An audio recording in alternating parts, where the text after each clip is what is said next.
Jamming out to these banging tunes.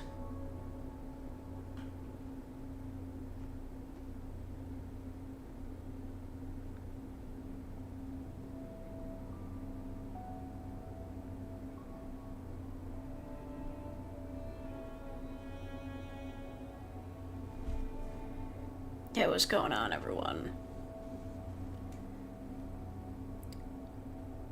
Hello, Super Spike, Elsie, Kishi, Mingles, No One, Thomas, The Gentleman, Salty Eggs, Russell Murray, Moon, Caesar, Mad Dude, Winch, Cool, Christian, Kamui, Llewellyn, Relin,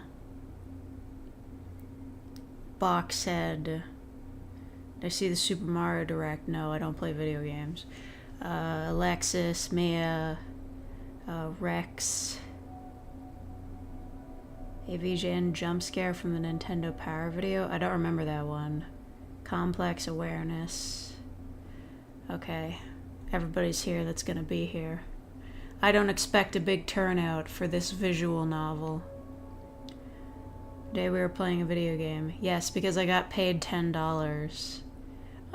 Mingles funding me playing his favorite games, I guess. There better not be any time loops or desolate lesbians in space. I can't handle killing any more women.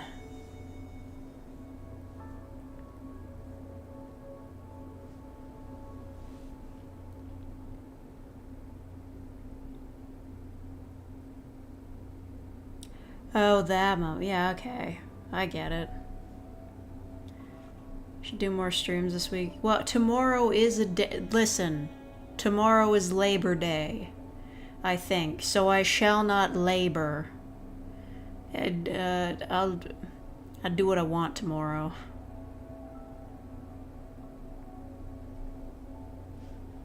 Anyway. I look great. So now there's only one thing left to do. It's American Labor Day. Fuck, what do we call that here? I don't know. What do we call it here? Maybe it's this Labor Day with a U. Shut up. I'm looking it up.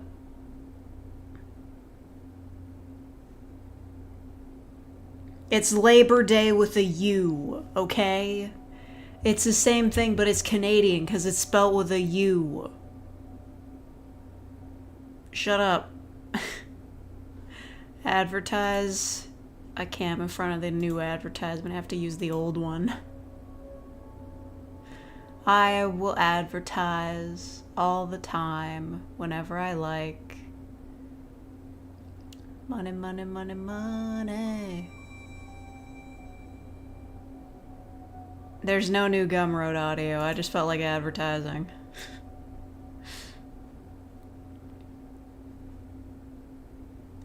No porn audio. Listen, that is a thing that I make. If you have a problem with me creating porn audios, then you should probably leave, because it is something, like, you can ignore the fact that I make the audios and just be like, oh, this doesn't affect me, I'm not going to listen to them. But if you have a legitimate problem with me making them, you should probably leave, because I'm not going to stop. If you are morally against this, it sucks, but perhaps this isn't for you. Anyway, I'm bringing up the game. Any job you can do in sweatpants is not labor. Bullshit. You should see some of the recording sessions I've had. Want to see you dancing in Dance Central? No, you don't. Dance Central is a shitty game. And I would do a Just Dance stream, but they insist on showing my face in the fucking Kinect webcam at the end of every song.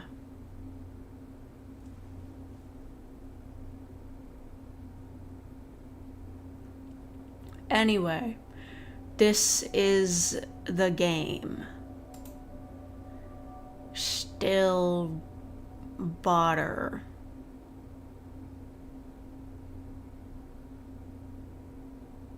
Start. Yeah, okay, we have the same warning at the beginning of every Professor Layton game.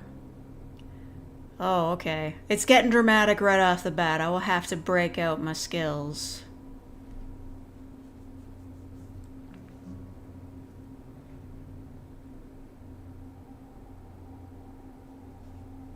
The screen's frozen. Oh shit, really? It looks like it's going okay to me. What happened?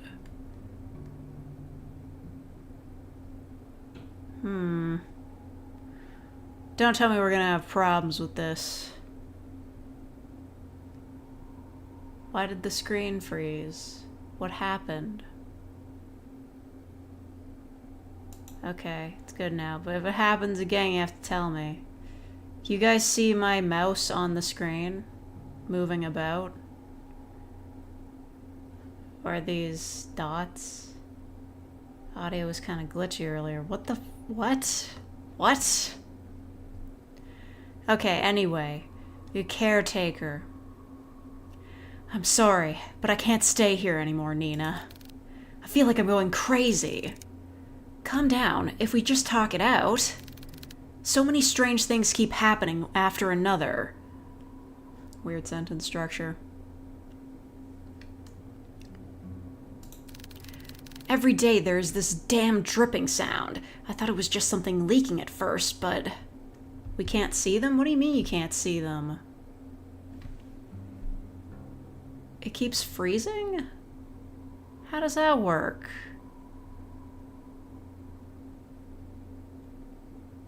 Every time I flip back to OBS, it like starts working again. Oh, that's irritating. I try a different capture method. That's weird. How does that work then? That could be an issue. Okay, I'm gonna try to move forward again. You guys tell me if something goes wrong. Okay. I check every faucet, every ceiling, every pipeline, and still... It's not working?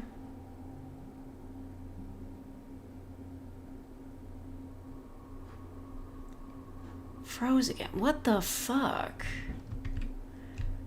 Because every time I switch back to OBS, it flips back and stops being frozen. That's a problem I've never faced before, I'll be quite honest with you.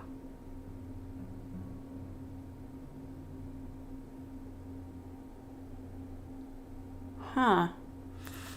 I guess I have to play it in windowed mode then. That's friggin' weird. Maybe it's a thing with REMPie. Give me a second, I'll fix it. Menu. Options.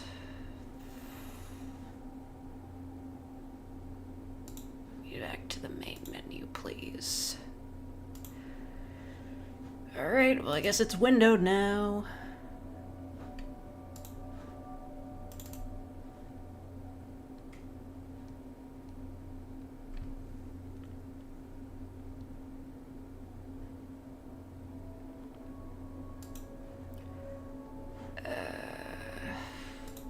Hold on.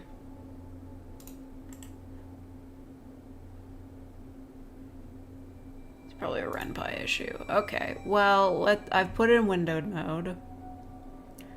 Which, you know, it's gonna be a little bit more blurry now, but I'll do my best.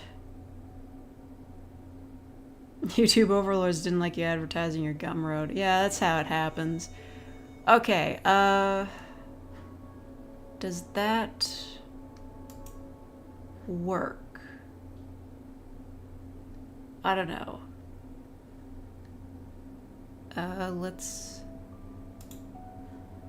Let's take it one more time from the top and see if that functions.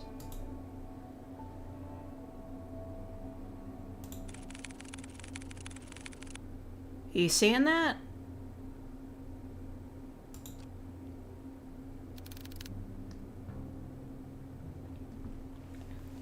Okay.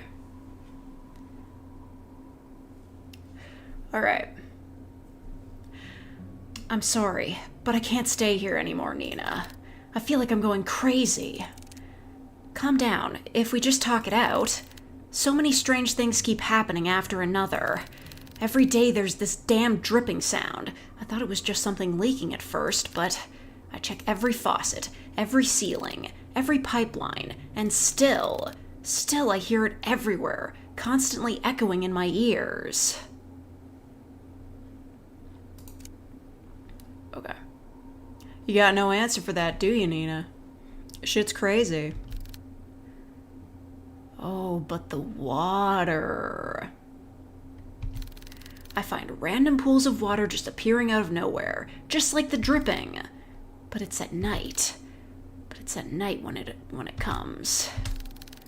I don't know if it's my paranoia, but I swear I could hear footsteps walking along the hallways, walking on pools of water. They walk, and they walk. Upstairs, then downstairs. You get the idea. And it goes on and on and on and on like that. But somehow, it does come to an end. And it ends all in front of your grandfather's room. Nothing to say about that, Nina? I know that this is a lot, but you have to believe me. No matter how many times I clean, it just won't end. I can't stay here any longer. I'm sorry, Nina. It's okay. I understand. Thank you for taking care of my grandfather. Nina, please listen to me. I don't know what's happening around here, but... The woman on the phone cautiously looks around before speaking again in a hushed tone. Something terrible is lurking through this house. I don't know what it is, but please, as soon as you get back, take your grandfather and just leave this place. Exclamation point, exclamation point, exclamation point. I can't just leave. That's my home. Please, Nina, this place, it's not safe. I don't know what you saw, but I can't just leave things like this. It's my home. It's my home. LOL, bye. At the diner at 7 a.m. Amid a foggy morning, there sits a man by the corner of a booth. Classic noir cafe shit. We're gonna get our first mission and solve a mystery. I assume. I literally did not read the blurb at all. I assume I'm a detective. I saw the front cover. He looks like a detective. He drinks black coffee, and depending on his mood, occasionally orders a donut. Okay, yeah, a detective. And today, it was just black coffee. We are definitely a detective. Hugo. Ugh. I swear I've never seen that amount of paperwork in my life. A freaking mountain worth of it. You're a valuable member of our team, Hugo. My foot. I'm starting to believe that I was bamboozled into joining their agency. Hugo Laurent, age 30, takes a good look at his cup of joe and chugs it all in one sitting. Gross. Okay, goodbye, the gentleman. And then continues to grumble to himself about last night's grueling work at the office. I really need to find a different job. As he contemplates his poor life choices, he looks out towards the early mist. There is something inherently terrifying about the fog to him, how it engulfs everything and nothing. We in Silent Hill? This happened in Silent Hill. People chug coffee in Silent Hill. That's what makes those games scary. Even if it disappears, it always leaves behind traces. Proof of it remaining. Even in a quaint little town like this, I can't even run from my fate, I guess. Hugo finally stares at the compiled newspaper clippings he put together. Some of them from recent events, but mainly all were past headlines of missing person cases. Ooh. No matter how many times I see this, it's still just as hard to look at. Fixating case after case, he can't help but remind himself that there is a reason for all of this. An all too personal reason. Seeing strange things come with a price. In the end, I'm the one doing this to myself. Sounds rough. Mind if I join? An annoyingly familiar voice interrupts his train of thought. He slowly looks up to see the one responsible, although reluctantly. Peep this guy's eyeshadow. Hey! Good morning, Hugo. Hugo scowls and turns away from him. He then gathers the files and shoves it back into the binder.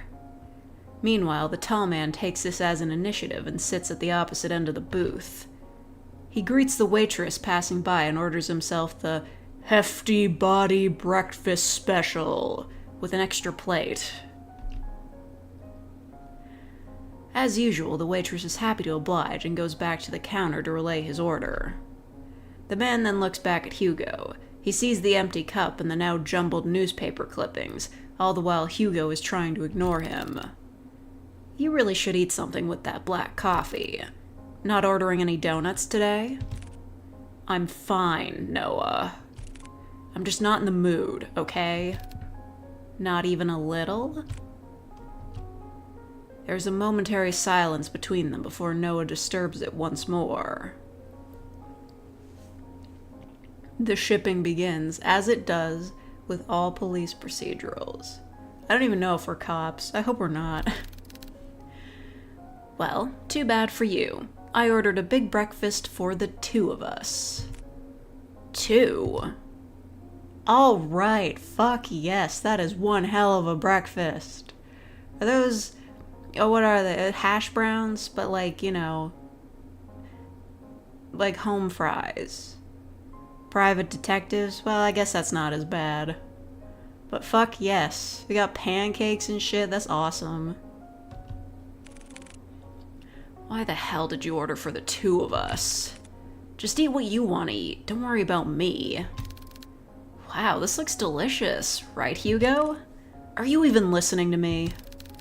Come on, we both know that if you don't eat now, who knows when you will, and I'm not about to let you faint again. So, open wide.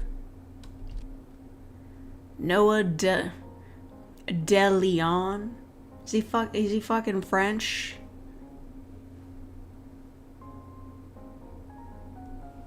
Age 27, a natural-born charmer, is just as equally persuasive as he is threatening.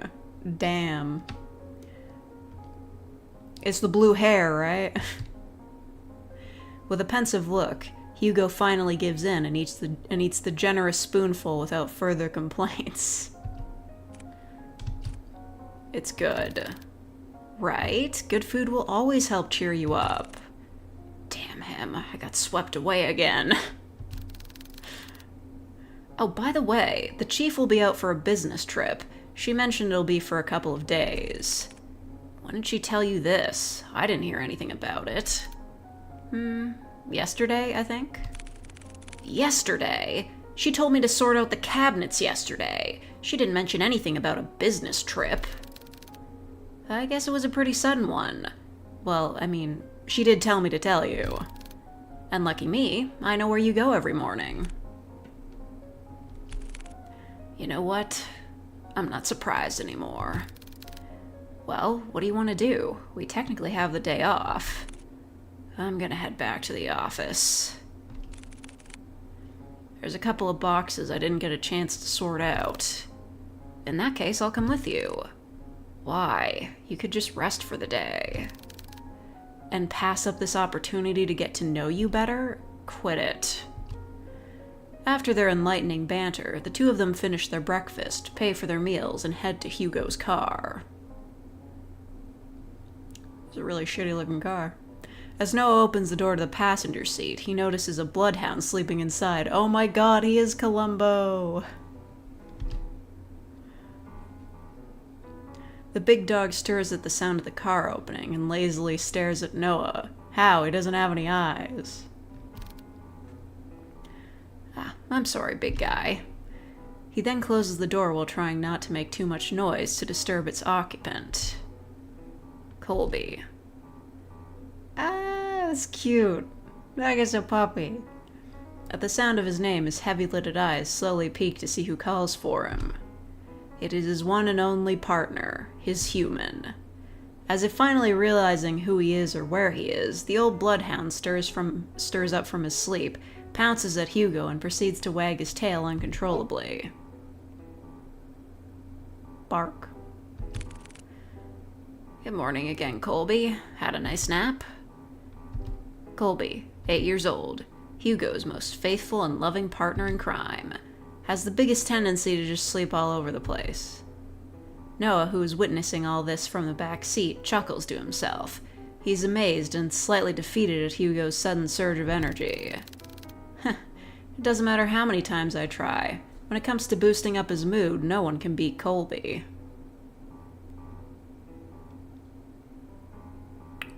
Wait. Colby. You know what? It's not worth it. None of you remember. Agency, 7:50 a.m. The three headed back to the office, the space just the same as Hugo left it. A decent, organized mess. To his credit, for the amount of boxes he painstakingly went through, he believes he did a fair job. Albeit, could have been better. Wow, you really outdid yourself, Hugo. It looks less crowded. Oh, shut it, will you? I said I was gonna get to it. Puppy. Thanks, boy. Before Hugo could continue to give deserved head pats, he notices someone.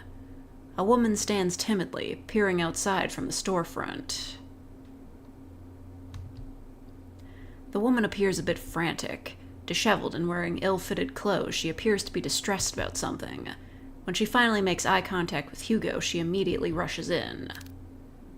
Woman. I'm so sorry. I know that the close sign is up, but I saw you come in and Are you alright, miss? I need your help. My grandfather, Before she can continue, Noah swiftly intervenes. It's okay. We'll hear what you have to say. So please, why don't you take a seat? Noah gestures to one of the empty chairs. Get out of here, woman, you aren't BL. She's in distress, okay? Like,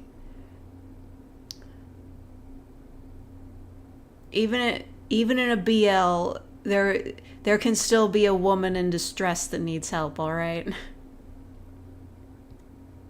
The poor woman hesitates for a moment before heavily sighing in relief. She then walks towards the corner of the room and sits on the sofa.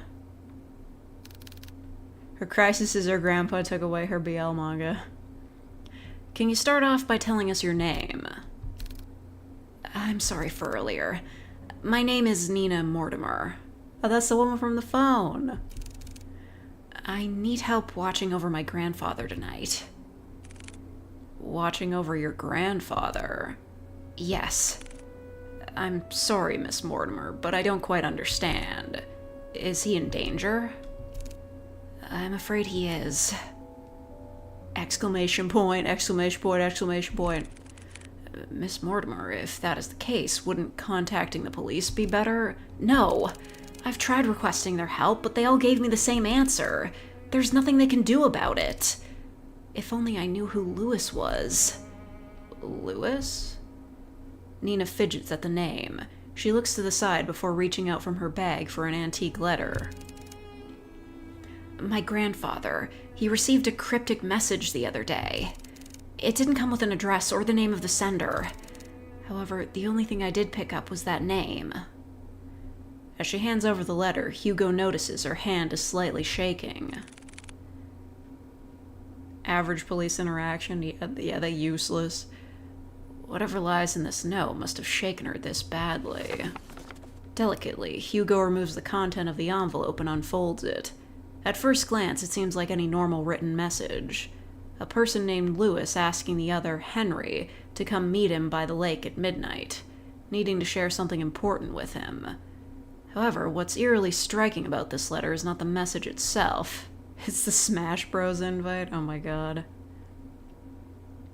Rather, at the bottom of the page, a sentence far more disturbing is written. I am coming for you, Henry. Ooh. Were there any other letters like this? Yes, a few of them. I thought it was a sick joke at first, but this one was different. Up until now, I've never heard of anyone by that name. Not a relative or family friend. But they clearly know who my grandfather is. If I don't do something about this, I'll lose him too. Just by uttering the words alone, Nina breaks down. Hiding away her tear-streaked face, she begins to quietly sob to herself. As an act of comfort, Colby sits closely to Nina while Noah fetches tissues for her. Based, Colby. Hugo, on the other hand, is puzzled. This very well could have been a prank, but she seems certain that whoever, or whatever this Lewis person is, they're coming. Do you want more tissues? I'll do it. I'll take on your case. For a moment, silence fills the room. So, I thought this was about ghosts, now it's about, like, some weird stalker? Let's do both.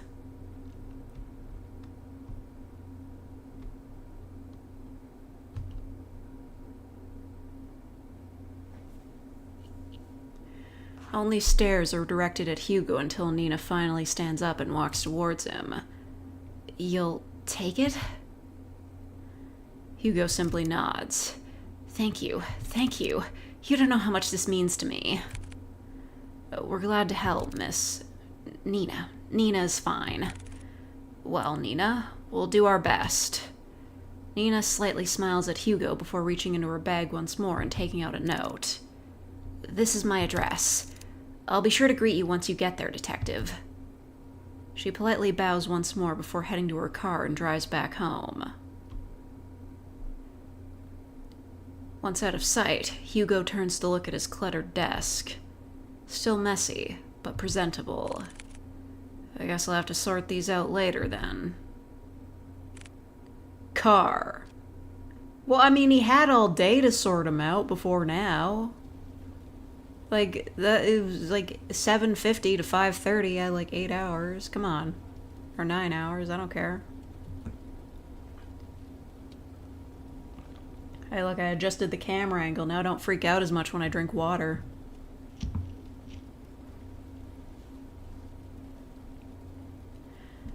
An anime and manga set in a real-world country besides Japan. That's easy. Black Butler set in England.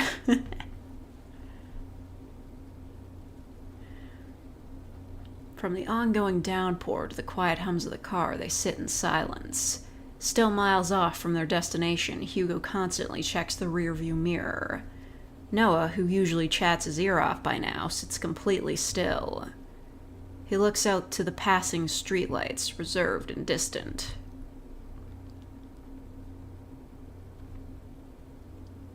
I don't get what's up with these dots down here. I don't know if you guys can see them or if I'm in front of them, but they're kind of distracting. Hey, you're a lot quieter than usual. What's wrong? Huh. This is a surprise. Have you been looking at me, Hugo? No, you idiot. You usually just talk a lot, that's all. So, do you miss me talking a lot? Just say it. It's buffering.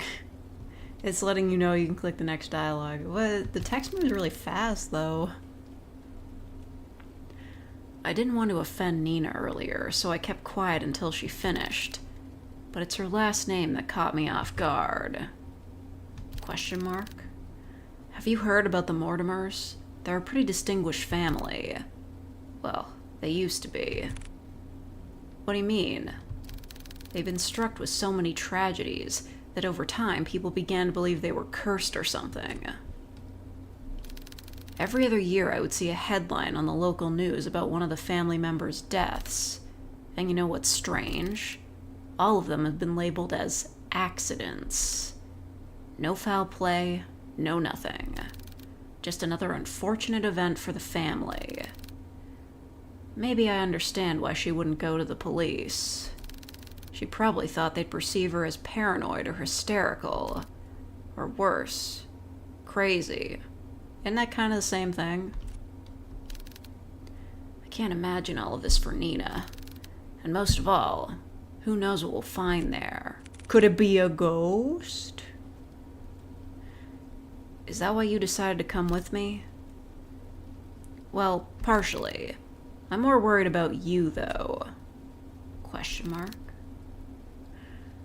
Think of it this way. I'm the appointed driver. When you decide to do some pretty reckless shit, I'll be there to drive you to the local hospital. Ugh. Besides, two are better than one. Exactly. I was fine with Colby coming with me. Well, have you heard that 3 is better than 2? Ugh.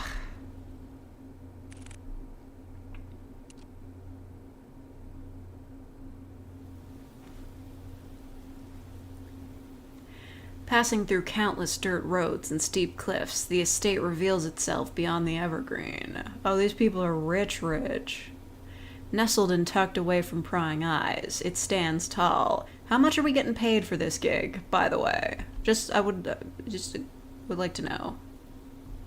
Looming from a distance, Hugo and Noah could only gaze at the sheer scale of the manor as they parked adjacent to Nina's car. Wow, and to think she came all this way just to request us. It took us more than a couple of hours to get here. Maybe she really didn't have a choice. What do you mean? Come on, she's waiting for us. Immediately after exiting the driver's seat, a sudden sharp pain weighs heavy on Hugo's chest. Oh no, a heart attack! That's what you get for chugging your coffee! Grasping tightly at his coat, he begins to gasp for air. Oh fuck, he's passing out! This isn't fair. He ate breakfast. He shouldn't be fainting. His gaze hazes as he leans close to the car. Like a fish drawn out from the sea, he desperately heaves. But this ache he harbors pales in comparison to a pain far more excruciating. Is it the house? No. Something far more sinister. He feels it. Someone is watching him. Oh my God.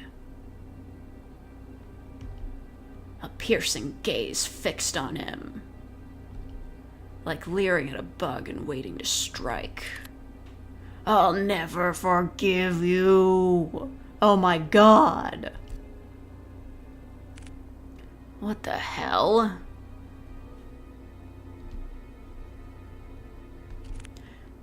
Damn it, already? I need to hurry or else... Hey, are you alright? Noah calls out to him, snapping him out of his fixated trance. Colby nudges his head against Hugo, whining with concern over his partner's well-being. Did you hear that just now? Hear what? That voice. It was so close to my ear, Is everything alright? Oh, I'm fine. Don't mind me. I'm just a bit winded out from the trip, that's all. I'd be happy to make you coffee at the very least. If it's no trouble. No, not at all. It's the least I can do. Least you could do is pay us. Are we getting paid for this? Are we getting paid? Once again, this subtle uneasiness from Nina surfaces. But before Hugo could get a chance to look further into it, she walked off towards the front porch without saying another word. Can we go inside? It's raining out here. Are you sure you're all right? You sounded like you were choking earlier. I said I'm fine. Besides, we're already here. We can't back out now. Yeah, no, he's just gonna chug the coffee again and make it worse. Listen to me, I think you should... Noah abruptly cuts his lecture short as he notices Nina stopping by the front door. She stands there silently as if contemplating something. I know this may sound rude, but I didn't get a chance to know your names. Well, you were pretty out of it when you walked in. I'm really sorry about that. No worries. This is Detective Hugo Laurent. I don't know. Saying it again, it does sound familiar. Is that like a reference to something? I swear I've heard a name like that before. Our payment, all the coffee you could chug. They're getting paid in coffee. His assistant, Colby, and I'm his second assistant, Noah DeLeon. It seems so surreal, just like a cartoon. Oh my god, we are Scooby-Doo!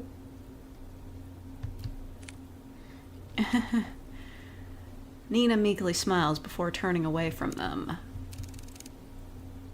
I haven't been quite honest with you, Detective Laurent. Question mark? Just like before, as if carefully choosing her next word, she decides that in this situation, words are not enough. You'll see for yourselves what I mean. And with that, Nina enters the house, leaving the three to follow behind. Hugo is about to enter through the foyer when he feels a tug on his arm. Don't forget what I told you. If something happens, let me know right away. You'll be the first to know. And with that, Noah releases his grip on Hugo. They proceed to head in, not knowing what awaits them beyond the door. The rest of the game's paid DLC. Hey, it's that phone from earlier. Hey, it's that guy in the chair from earlier.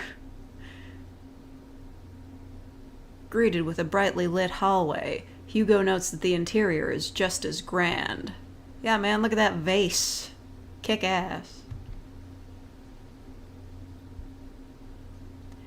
Adorned with floral accents and antique paintings, it exudes an elegant charm found only in a resplendent house such as this. Oh, we using words like resplendent now? Really? However, Hugo notices something even more distinct than the splendor. The house is much more terrifying inside than out. Please, come this way. Bracing themselves, they enter the dimly lit drawing room. At first glance, Hugo could not discern the silhouette situated at the far corner.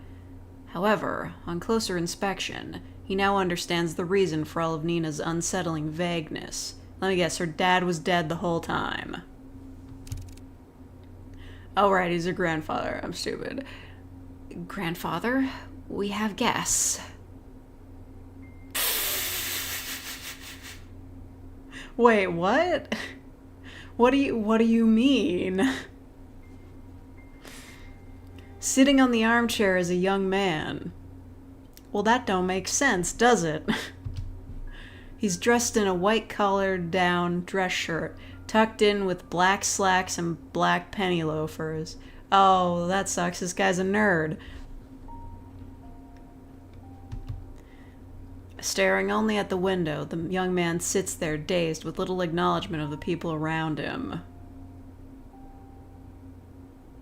So is this guy supposed to be like possessed by the spirit of her grandfather? Because that's not her fucking grandfather. Unless he's immortal.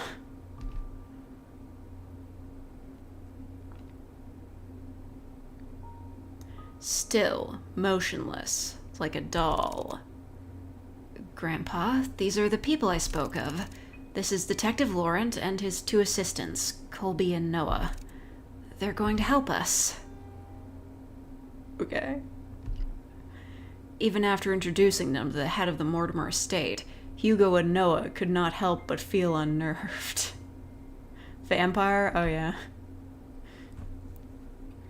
The man before them is supposed to be frail and older than any of them. And yet, here he remains, forever unchanging. Forever young, I wanna be forever young. They've come a long way, so I'll be making some coffee. Would you also like some, Grandpa? The young man does not reply back, never glancing at Nina or anyone else in the room, only fixed on the rain. I'll be sure to make a cup for you too. She then timidly gestures Hugo and Noah back to the foyer. Bearing more questions, the two follow Nina outside. Yeah, first question. Hey, Nina, what the fuck? Hold on, I have like 6 million notifications. I have to put my phone on silent. People are live streaming at the same time as me. How irritating. There's an all too familiar air about Henry Mortimer. His eyes, they're similar to his own. Whatever he must be longing for, Hugo knows it will not end well. Ooh. So OnStar's calling? No, I did my BP. I did a 10. I did 10 BP playthrough before I started. I'm good. Hugh Laurie. Oh, maybe that's what I'm thinking of. The dude who played House. Nina. That man. Yes, he's my grandfather. The one I asked you all to watch over. I know this is hard to believe, but... Nina draws something out from her pocket. It's an antique picture of a young man with slicked back hair wearing a luxurious suit. He appears to be poised and refined. A complete contrast to the current Henry Mortimer. But why is he immortal? This isn't much to go by, but I swear he is the same person. Then why does he look so young? It happened a few nights ago. I was on my way to get a cup of tea when I heard a loud thud coming from my grandfather's room. I was worried something fell over, so I went to go check. When I opened the door, I found him collapsed on the ground. I rushed to help him up, but when I did, he looked so different. So many things were rushing to my head, and yet he felt so familiar to me. He wore the same clothes that my grandpa wore last night. And his face. I recognized his face. He just looked younger. That was also the same night I found that letter. It was next to him, already opened. I'm sorry again for all of this. Girl, your grandpa got Benjamin buttoned, so I guess he's gonna die the same way old people do, but like in reverse. No matter who I went to, they either said something was wrong with me or my family. With everything going on, maybe they're right. The pools of water, the dripping sounds, the letter, and now this. I mean, the dripping sound is probably just the rain outside, maybe? Maybe my family is really cursed. They're not. Curses aren't real. Detective? I think we get too easily involved in believing that sort of thing exists. In reality, the ones who fixate on it feeds off of it. Rumors, doubts, lies. All of those things are what they want to become. All of those things are what they want to become real. Deep-rooted emotions like that can't possibly be healed or fixed right away. But like a curse, those emotions drag other people down with them. Okay, a bit early for a dramatic speech. Hello, ambiguous. Exclamation point, exclamation point, exclamation point. Personally, I think you were caught up in all this. But I assure you, we'll see this through. For you and your grandfather. Hugo always looks so grumpy. It's like actually impressive. Perfect grump face. Thank you. Good. Now, our first priority is to find out more about Lewis. Nina, the letter you showed us back at the agency, do you have it with you? Yes, it's here. Do you mind if I borrow it for a bit? I'll be sure to give it back. Of course. I'll check upstairs. Noah, you and Colby check the ground floor. Got it. Before they leave to do their own investigations, Hugo grabs a hold of Noah's shoulder. He leans in, close enough for Nina to not hear.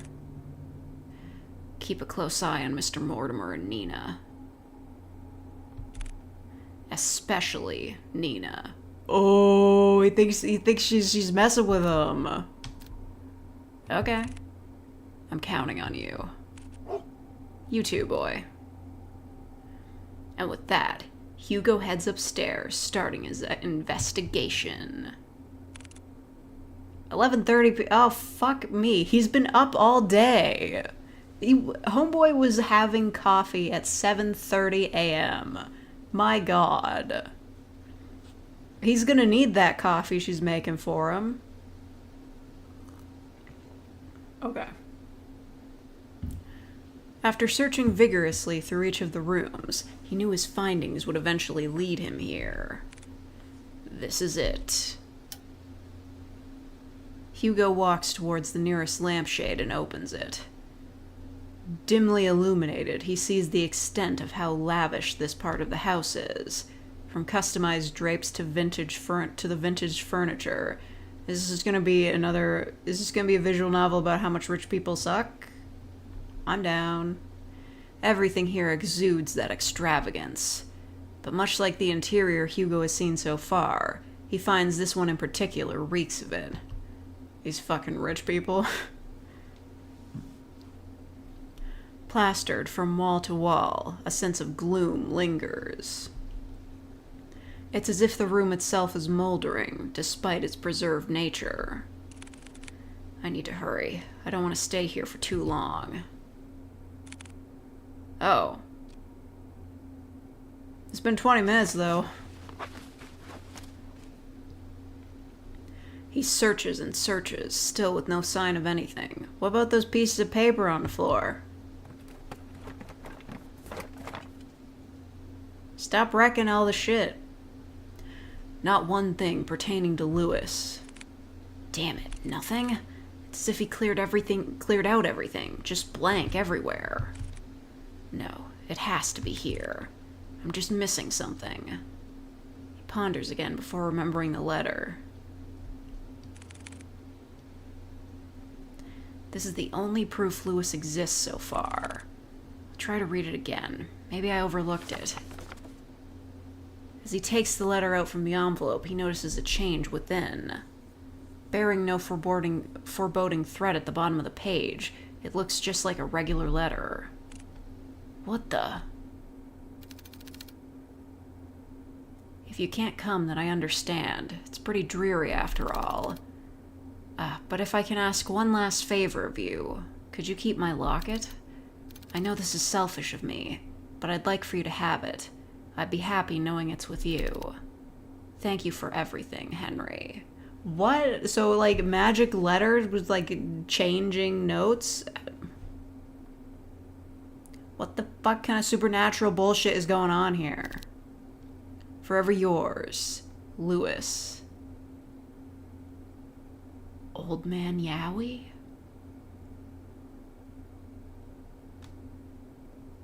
The Old Man Yowie is so strong it made Henry a twink again.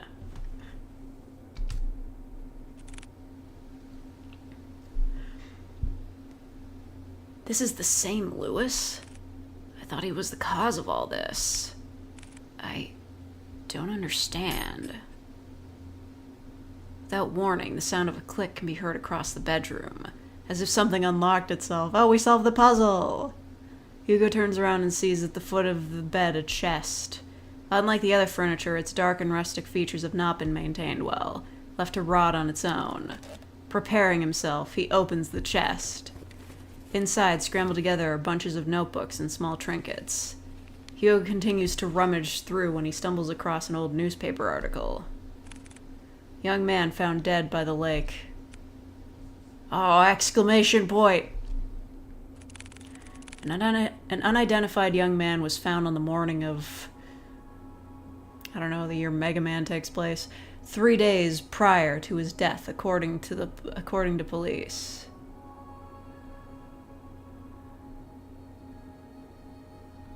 Wait, what? He was found 3 days prior to his death? Okay, I think they mean 3 days after his death. Ruled out as a suicide, police have claimed that the troubled youth drowned himself. That sentence doesn't really make much sense either. Like, ruled out? Whatever. This certainly is a tragic loss. Unfortunate event indeed, somebody comments. No claim of his body has yet been made. Okay, homeboy's dead. He was dead the whole time. Lewis. By the corner of Hugo's eye, he spots a bright glint buried beneath the clutter. He reaches for it. The locket of brilliant gold shines unblemished, retaining a timeless luster. I feel like everyone in chat is either straight, gay, or somewhere in between.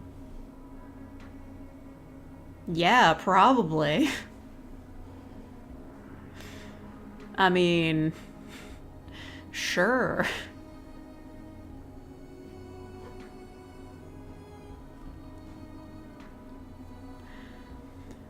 Inside it safeguards a picture of a young man with glasses, smiling brightly. This must be that locket he was talking about. It's so pretty. I'm surprised it still shines like this. And this picture. Did he put this here? No, it might have been Henry. But why? Why would he store it away like this? You know, gay angst. What should I do? Oh! No! I know there's 2 endings. I have to save.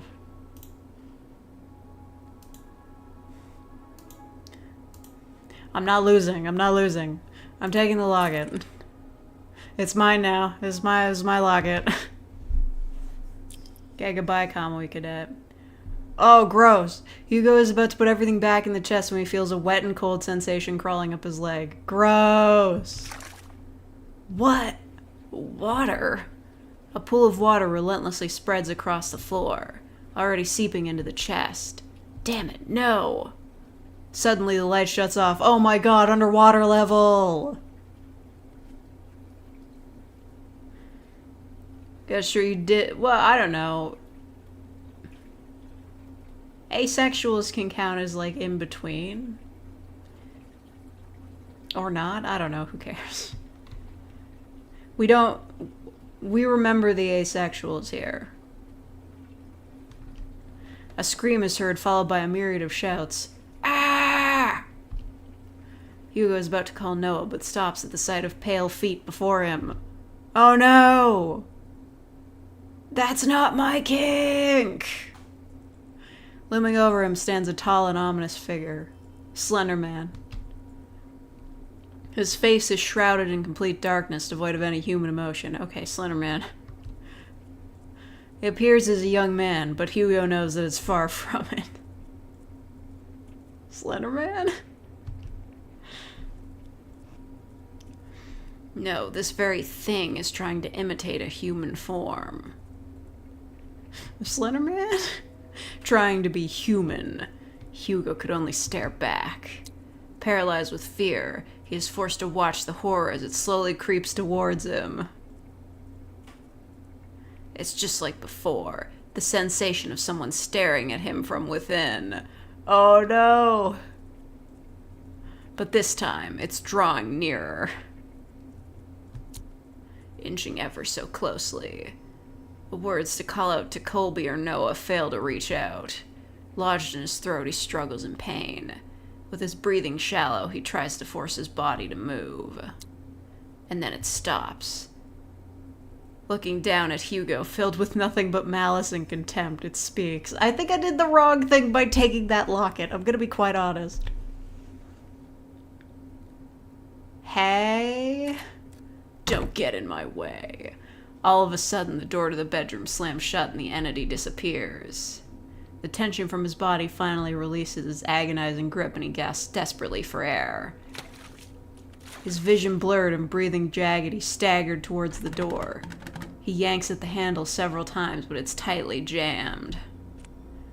Fuck. Oh, bad language. They have a bad language. Noah! Colby! To his dismay, he is only greeted with silence at the other end of the door. Damn it! From a distance, he faintly hears the sound of Colby's relentless barking as it gets further away from the house. Oh no, they kidnapped his dog! Quick, break a window! Hugo rushes towards the window. He tries to pry it open, but just like the door, a heavy force prevents him from doing so. Fuck this! Frantically looking around the room, he spots a nearby chair. Exactly what I would have done. Throw that chair, bro. Without a moment sooner, Hugo grabs the chair and starts to strike the window.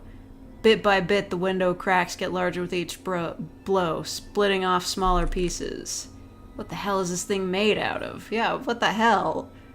I don't know. I feel like it shouldn't be that hard to break a window. Still trying to catch his breath, he musters all the strength he has left for a final blow. Damn you, just break already. Clearing out the remaining glass shards, Hugo peers his head out to see any railing he can grab hold of. He's a weak, tired man. However, he discovers instead that the wall adjacent is covered in ivy. Convenient. Despite how heavy the rain has drastically become, he reaches out for it, grabbing a handful of the vines. Carefully, he climbs out the window, gripping tightly and making sure he doesn't lose his footing. Yet to his luck, the patch of vines he clutches starts to tear away from the wall. Oh no! Out of desperation, he struggles to find his grip on another, but fails when his hand slips out of his reach. Shit! Clamoring wildly as he loses grip on the ivy, he crash lands down into a thicket of bushes. Air forced out of him, he heaves uncontrollably, trying to even out his breathing.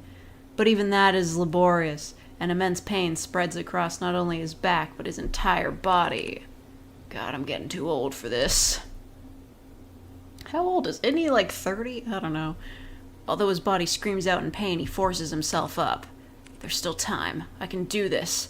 I have to do this. With staggering feet and haggard breathing, he makes his way to the place where it all started. To the lake, where this tragedy starts and ends. I'm so confused. He knows way more than I do. Where's my dog? Finally entering through the park, Hugo calls out to Colby and Noah. Colby! Noah! Where are you? He faintly hears the sounds of barking and echoes of people yelling in the distance. He rushes towards the echoes, guiding him through the downpour. With his heart racing and blood rushing to his head, he finds his way to the lake. Drawing closer, he sees Nina giving chase to her grandfather. Unfortunately, she doesn't get too far as Noah stops her. Grandpa, stop! Grandpa! Let me go! My grandpa, he's... Nina, please, it's dangerous. You'll get hurt too. I don't care. I don't want to lose anyone anymore. Oh, fuck. This is so tense. I need to look surprised. It's at that instant Hugo trudges against the water, pursuing in Nina's stead. Hugo? No, don't. Please fall deaf to his ears. Not even the whines and worried cries of his partner could make him turn back. Determined, he trudges further in. Nearing the deep end, he sees Henry Mortimer, gazing directly at the abyss. He looks even more frail and disheveled, as if all the life had been drained from him. He still looks young, though. Surrendering it all to the lake. Before Henry could lean in, Hugo reaches out and tugs at his arm. Mr. Mortimer, listen to me. Nothing is waiting for you down there, so please, come back to the shore with me. Motionless and unresponsive, he still stares deeply into the water. Okay, I'm done looking surprised. There are so many things we cannot afford to lose in our lives, and you're one of them. To Nina, you're all she has left. She needs you, Mr. Mortimer. Hugo felt it. A slight jolt from Henry's arm, as if stirred by the mention of Nina. Oh shit. He slowly turns to face Hugo. Nina. However, just as cruel and violent as the storm, Henry jerks back, wrenching his arm away from Hugo's hold on him. All of this is my fault. If only I got to Lewis sooner, then none of this would have happened. Henry inches even closer to the edge. Oh my god, the guilt. Lewis, I'm sorry. I should have what? Gone in his stead? Gone with him? You know that wouldn't resolve anything. Not for you or Lewis. I read what he wrote to you those years ago. He understood if you didn't want to come see him. The thing is, Mr. Mortimer, Lewis never thought anything less of you. Why is Hugo, so familiar with this? The locket is proof of that. Lewis's locket. Yes, it's the symbol of his love for you. That's why. You don't have to shoulder all of that pain by yourself anymore. We can talk about it. About you and Lewis. All of it. Together. Oh my god! I fixed his spooky eyes. Because Hugo also has repressed gayness? In current year? Sweet, he's gonna get back to shore and then immediately kiss Noah. He's possessed by the locket like something is speaking through him. Does repressed gayness give you weird glowy eyes? Hugo extends not only his hand to him, but a promise. A promise that Henry had yearned for so long. A way to forgive himself. He hesitates at first. What fool believes in a deserved forgiveness? Such a thing doesn't exist. And yet, despite everything, Hugo still reaches out to him. To a stranger. Maybe he can be forgiven. He's possessed by the straight. Just as he was about to reach out for Hugo, a hand slithers around Henry's instead. Oh shit, Slenderman! Green? His arms unnaturally contort around him while its head perches on his shoulder. This thing, this Lewis, is no longer pretending to be human. With piercing, cold green eyes, it glares directly at Hugo, mocking him, cursing him, wishing nothing but to spare. We can be saved. We can be forgiven. Exclamation point! There is only one true way out of this. I will share with you the most happiest of endings. Oh shit! Before Hugo could reach out for Henry's hand, he disappears into the water. Mr. Mortimer!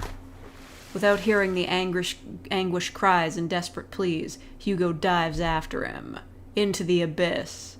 Your repressed gayness isn't gonna kill you this time, man. I'm saving your ass.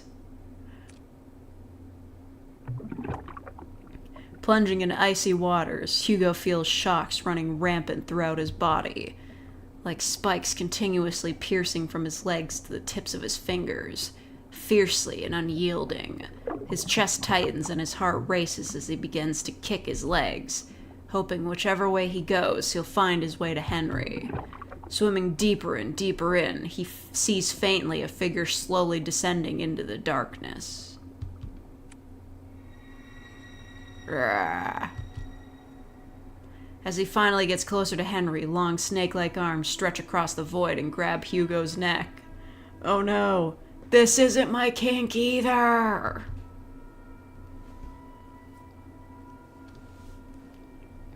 Violently squeezing all the air out from him. Yeah, but we're already underwater. I don't see how that's gonna help. He desperately tries to wrench its hands away. But with each struggle, Hugo's movements begin to weigh heavier and heavier. Lewis. Where are you, Lewis? It's looking for Lewis? Digging deep into his coat's pocket, he grasps tightly in his hand the locket that Henry kept and had long forgotten. Well, thank God we grabbed that. I get it. The monster isn't Lewis. It's Henry's guilt about Lewis dying.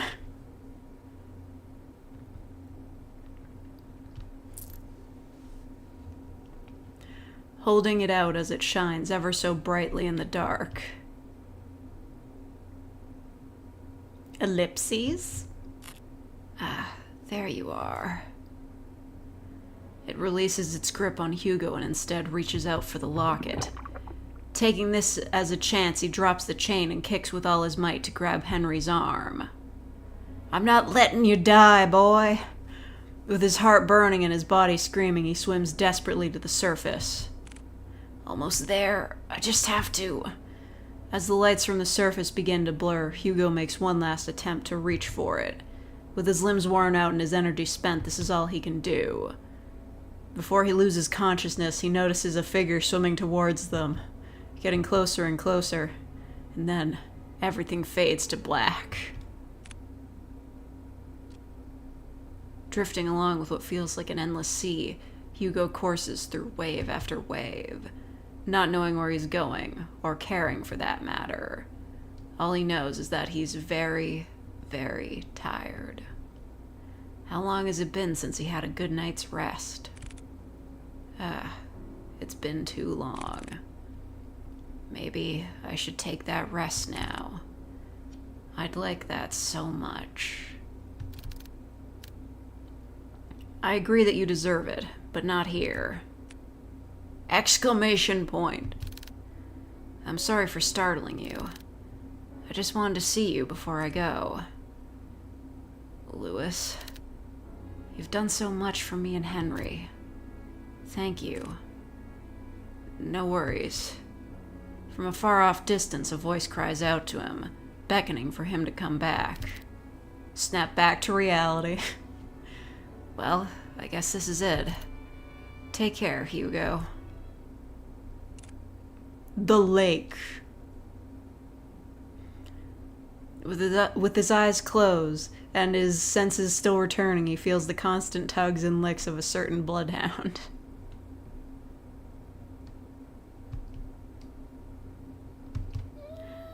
Whining as he tries to wake up his partner. Hugo! He also hears another familiar voice, too annoyingly close for comfort. Eyes shot right open, he jerks up. Oh my god, my annoying partner. Confused, Hugo looks around before he coughs up the remaining water in his lungs. Oh my god, Noah, you're so annoying, you woke him up from a coma. Are you alright? Noah starts to pat his back while Colby continues to whine over Hugo. What happened? Where's Mr. Mortimer?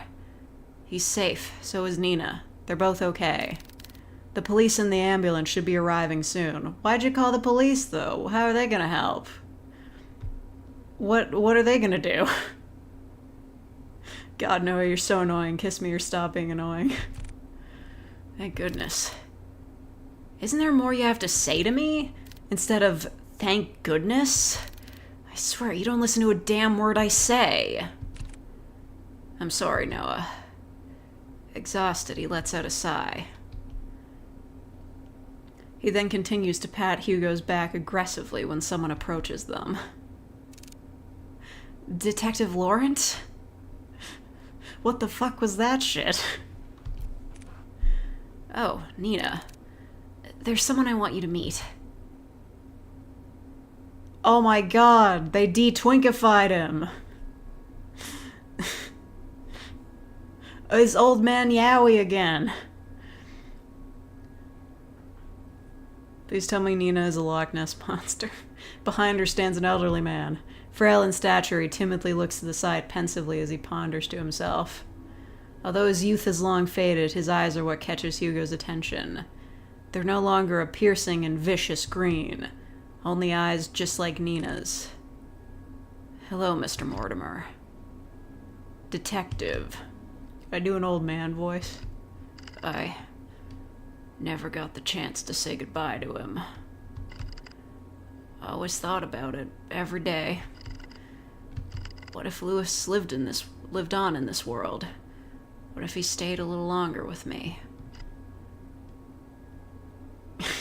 Kentucky Fried Monster Energy. He does kind of look like Colonel Sanders. No! It's because of that constant mindset. I dragged everyone down. And I kept hurting not only me, but Nina especially. I was the one who kept hurting her. The one to blame for all of this. Don't ruin the illusion, okay? But you, someone that I've never met, still went out of your way to save me. Not knowing my burdens or my faults. Thank you. Hugo reaches out to Henry and smiles brightly at him. It's my pleasure, sir. But before he lets go, Henry tugs at Hugo's hands one last time. I hope that someday you too will overcome it. Just repressed gay to repressed gay communication.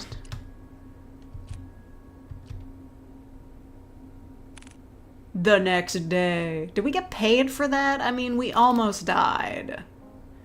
Ah, good morning, Hugo. You're bright and early. Morning. With much fervor and haste, Hugo resumes writing on his notepad. Although by closer inspection, he looks like he's going to combust any minute. Are you writing up the report? Without looking up, Hugo responds back. Yeah, for the most part. You still need to write yours, too. I will. But since I haven't had breakfast yet, and I don't like eating by myself... Yo, you got delivery? Let me guess. 2 is better than 1? Bingo. Wow, Hugo, you're really catching on. I'm so proud of you. Ah, shut it, will you? He pays you with KFC. As thanks, I will teach you my secret 11 herbs and spices. I swear, if only I hadn't fallen off from the goddamn window, maybe my report would have been shorter. Did we have to pay for the window we broke? Is that why we didn't get paid? It all evened out? It's like, fine. If you forget about the window, it's free. Before Noah could begin to cut the bacon, he pauses at the mention of Hugo's report. Oh yeah, by the way, mind telling me what happened to the Mortimer's window? I broke it. Well, that's obvious to me. What I don't understand is, why is it broken? Do you know how much it costs to repair a window like that? I literally don't give a fuck. I was being attacked by the manifestation of an old gay man's guilt. I know. It was really dumb of me. I'm sorry. Besides, I told Mr. Mortimer about it before we left. Honestly, I was expecting an earful from him. And also the bill. And? Surprisingly enough, he said it was okay. Well, if we didn't break the window, he would be dead. So, you know, I think it's fair. It's fine. You know, we're doing a good job. So what? You just called it a day after all of that? Thank you so much, Mr. Mortimer. You broke it, you pay for it. Would you chill? Of course I'll pay for it. But each time I kept insisting, he just shrugged it off. I mean, we literally saved his life. Come on. I think a broken window is a fair price for your life being saved. The door was stuck. Door stuck, okay? Charging you for saving your own life is a real rich guy move. Said we already went through a lot for them, so this was nothing in comparison. You know what? He's right. After all that we went through, I deserve at least a nap. Hugo puts down his pen and proceeds to head for the couch. Colby follows after him. Wait, what about breakfast? I'll eat it later. It's nap time now. Sighing heavily, Noah sets aside the food on his desk and joins the other two at the couch. Hey! This is so straight, you guys. I'm getting old.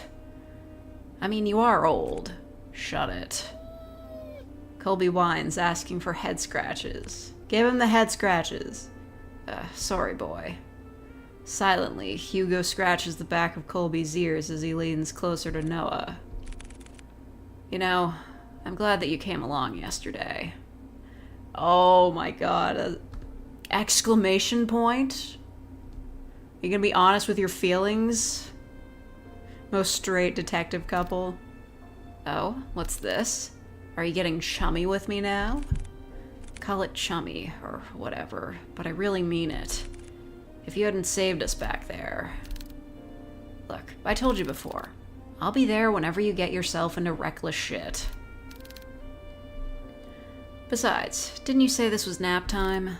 Get some rest. You deserved it. You too. A calming silence fills the room as the three fall deeper into sleep. No big parties or celebrations. Just each other's comfort and sharing this small but rewarding night's rest. Good end. A night's rest. I'm not doing the bad end. I don't want to know what it is. You're welcome for playing.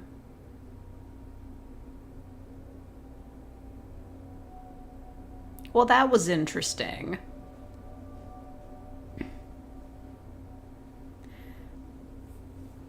That was the story of Stillwater.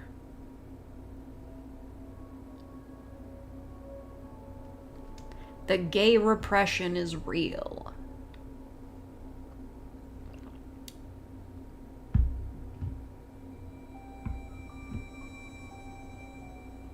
Checked out the break room. What is this?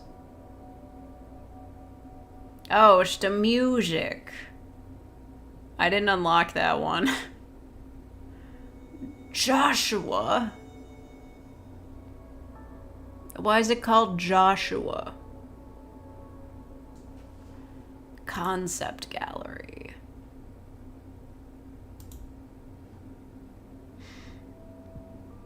That's fucking Slender Man. You ever played Slender the Arrival? That's what he looks like. Colby.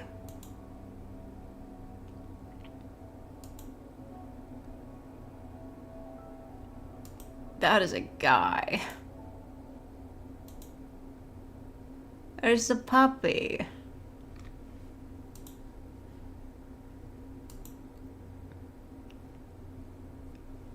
Oh man. Look at this. They're so straight. So straight, you guys.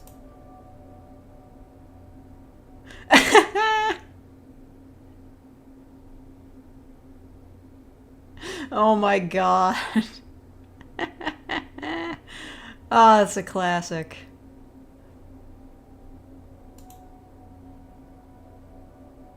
Oh, these are all the sprites. Very few smiling sprites for him.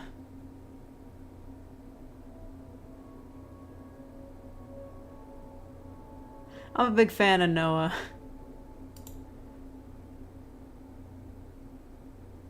This woman is distressed. This is a dog. Oh, concepts. Okay. Dev notes. I ain't reading all that. What was this? This was for like one of those game jam type things, right? I think. Yeah, it's a game jam.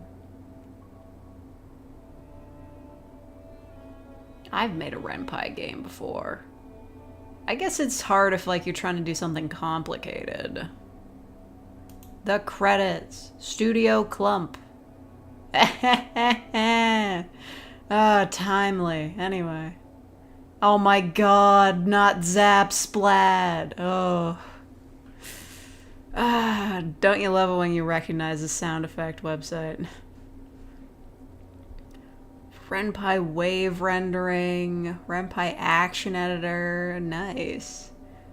Ooh, they tag their fonts. The beta testers.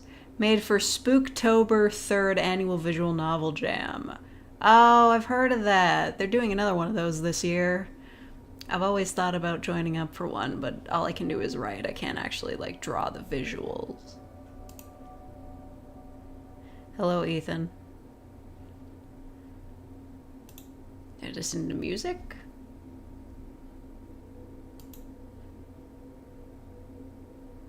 Silent Hill. The Call. Da-da-da.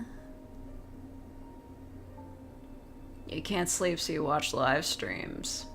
Not the best idea, but whatever. Third Avenue Boss Cat. Yeah. Jazzy.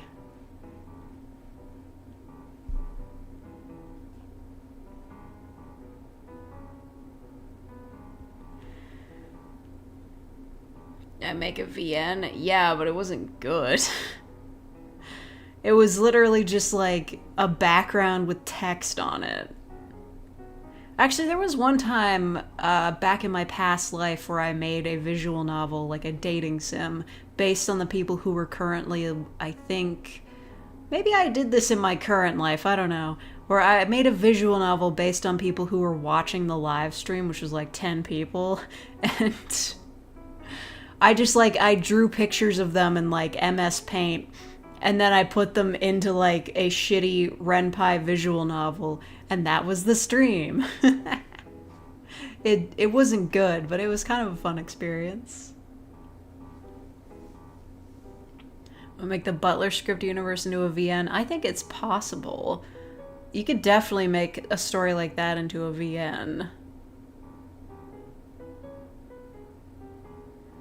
They should do it again. Yeah, I've considered about it, but the thing is like, when you're looking through Ren'Py, there's a lot of, like, file names and such that are quite revealing. I don't know.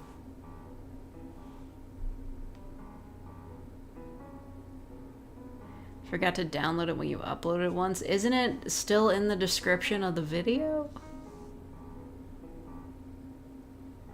It's in one of my, like, fake update videos. I don't know. It's probably around. Oh, you know what? Maybe Ren'Py has a Python engine? Yeah, but it's pretty easy to work with. Shut the future.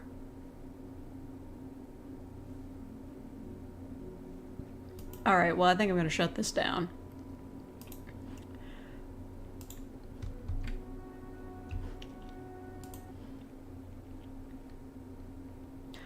Maybe, you know what? I'm sure I can find myself in visual novel. It was during a stream. Yeah, but I also made a video about it. Where is me?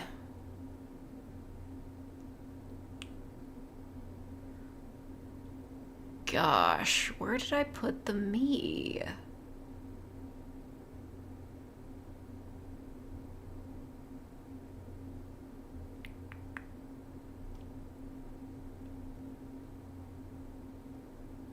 I cannot find the me.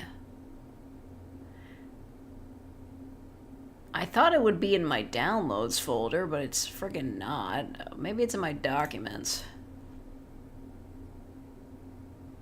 No.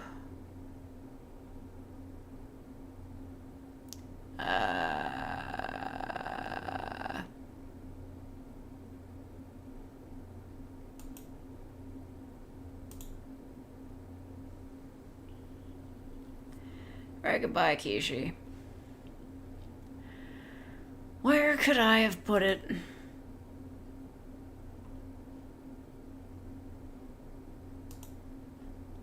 You know it's bad if even I can't find my own visual novel.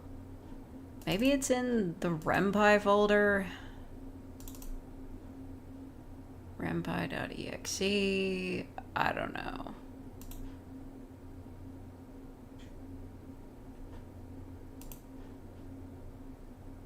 I'm just gonna launch Ren'Py.exe. It should be in, like, my most recent. Nope, it's not there.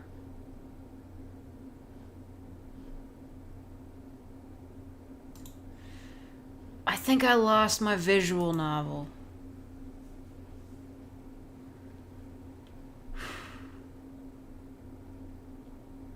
I fucking lost my backstory.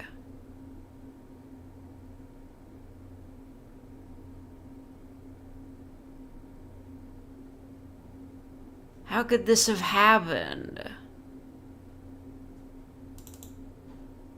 Oh wait, is that it? Is it the one I called jokes.exe?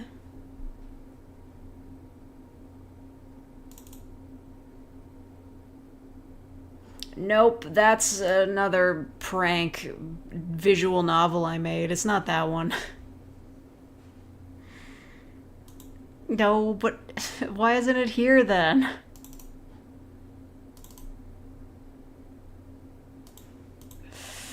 What could have happened to it?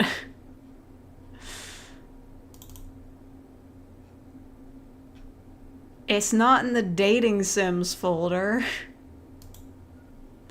Lost media. Yeah, I bet you anything like the Mediafire page that I loaded it onto is already expired, because they do that for some reason. Perhaps it's in my images folder? Oh, there it is! Of course, I put it in my images folder. It's the fake VN 1.0. There it is. I did not delete it. It's right here. Technically, there are images involved with it, to be fair. Let's see.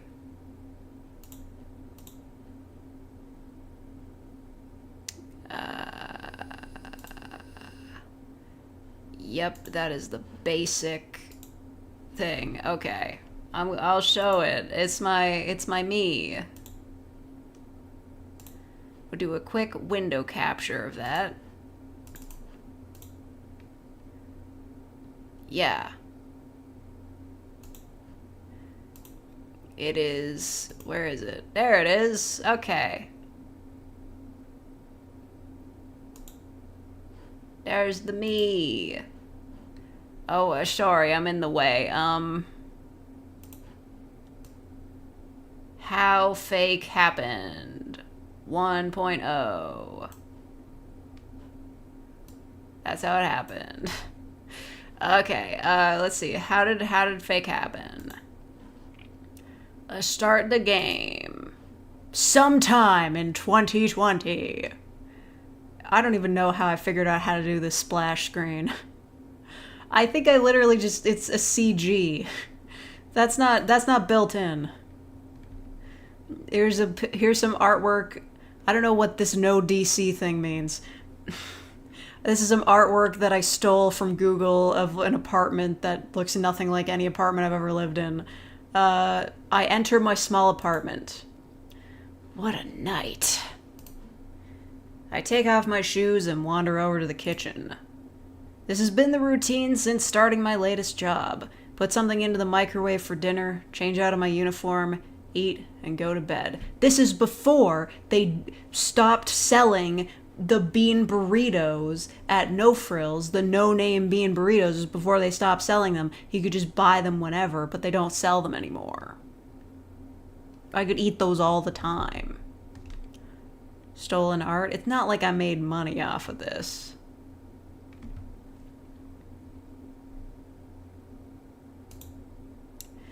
It's early July, 2020, right in the middle of the pandemic. By the way, I made this visual novel before I knew the pandemic was going to be 2 years long, so give me a break. I have no option of working from home, but at least my workplace is mostly empty. The rooms are unused, the office is empty, the hall's quiet. No risk of disease, but no risk of having anything to do either. In other words, boring as hell.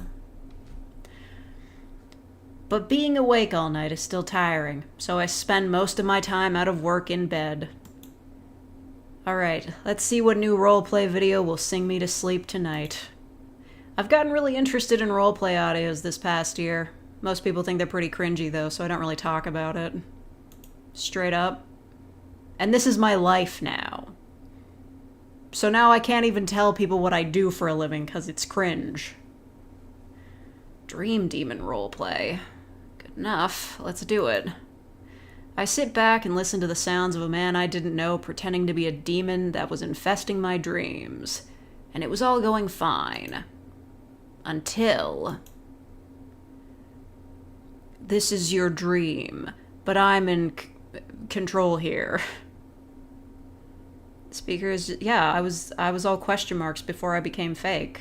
You don't know me. Until that. What the... Come on, that was such a bad flub. Why didn't he just retake the line and edit that part out? Besides that, his voice is super flat. I know it's supposed to be a sleep aid, but a bit of emphasis wouldn't hurt. I know exactly which role player I'm dissing here, but I'm not gonna say who it is. I don't even know if he still makes videos. It doesn't matter. He was way more popular than I ever was. I could do better than this. Yeah, I could. The idea took root, but it wasn't until later that it fully manifested. Later. It's just later.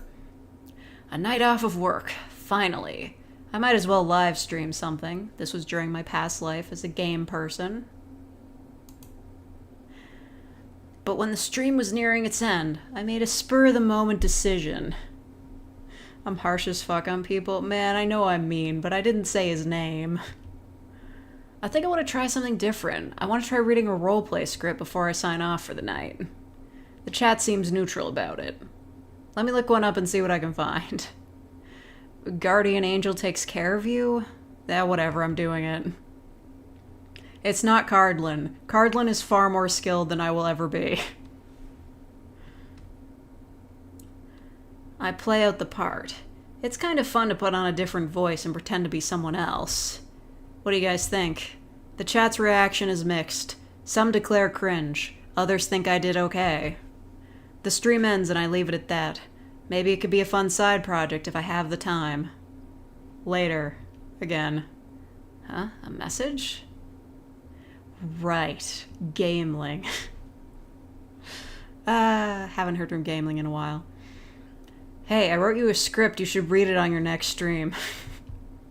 Huh, wasn't expecting that. What did he write? Tsundere Mafia Girl. Okay, I can't do an Italian accent to save my life, but I'll do it. Later. The chat thought it was cringe, of course, but it gave me an idea. What if I made an ASMR roleplay channel as a joke? Just for fun. Just see how it goes. You know, it's just for fun. No worries. It's just for fun. This is all just a joke. What would I call it, though? Well, it wouldn't really be ASMR. But other roleplay channels still call themselves ASMR. So, it's not really ASMR. It's fake ASMR. Fake. Yeah, that works. Fake ASMR. And as far as I can tell, no one else has used that name. Good. Gotta be unique to stand out. I can just record that script Gameling wrote and post it there. Whatever. I recorded it in the same fashion I always recorded in, and proceeded to edit it the same way I always did too, because I'd never edited a roleplay audio before. Wasn't good. The result was... shoddy. Now for the visuals. I'll use that image from the script as the background, and the thumbnail has to have an anime girl in it. Pretty sure that's like a rule of roleplay audios. I'll use one of those pick crew makers. That's what Salem Audio does. I'm sure it'll be fine. Right, I forgot I name dropped Salem in this one. What are they up to? I don't think they've posted in a while.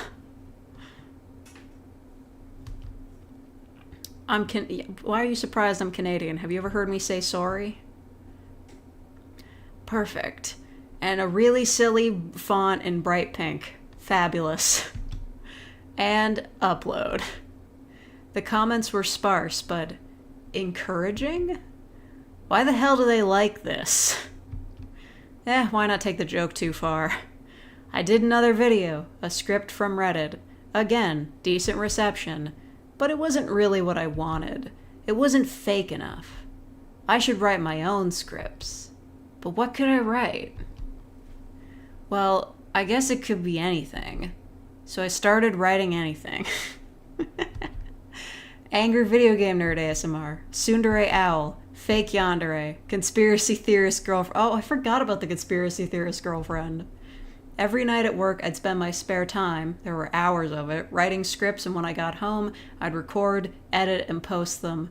I long for the days when I was that efficient, literally. At work, I'd just spend an hour writing a script that was, like, really shitty and, like, 500 words long. I'd get home, record it in, like, 10 minutes, edit it in, like, 20, and then post it. I wish I was that fast now. It was a slow climb, but eventually, I hit 1,000 subscribers. That was fast. Maybe I can be fake. Maybe. December 2020. I should make a visual novel. I did. And now it's over. You know, sometimes I forget, but I'm hilarious. I'm so funny. I'm so funny, guys. I'm so funny. I'm so funny. I don't know what is the no DC thing though? What is that? But anyway, I'm hilarious. I'm sure you guys already do that.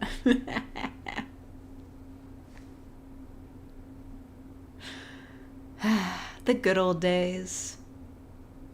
I can't believe it's been almost 3 years since I made this terrible, shitty visual novel. Based on a true story. Classic. It's a good thing I wrote that down because otherwise I probably would have forgotten all that. The end. And I've been doing it for 3 years.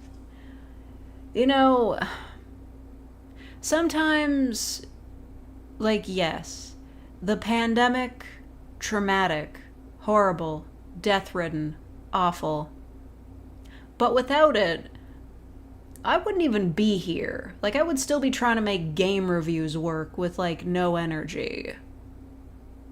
I would still be living in a one-room apartment. There's no way I would be living here.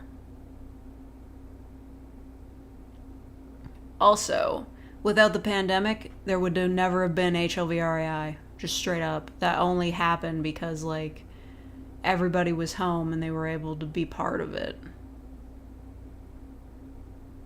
Time really does fly. Fly like an eagle. Alright, well, you know what? I think I'm okay doing a bit of a shorter stream today, you know? I'll probably be back tomorrow because it's Labor Day with a U. And I do not wish to labor, so I'm going to take the day off. I'm going to live stream instead.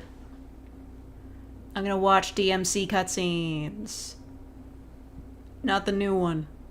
Not the remake. We're going to watch the second game. 3 years later, still making Monster Girl audios? Well, of course. They bring in the business. After being cringe for us for 3 years? Of course. I would never plan to stop. My face wasn't even a twinkle in my eye back then. Anyway, thank you all for watching. I don't think anybody, like, donated or anything. Nobody donated. I don't have anybody to thank. Get out. Thank you all for watching, and I will be back tomorrow with cutscenes. Okay, bye.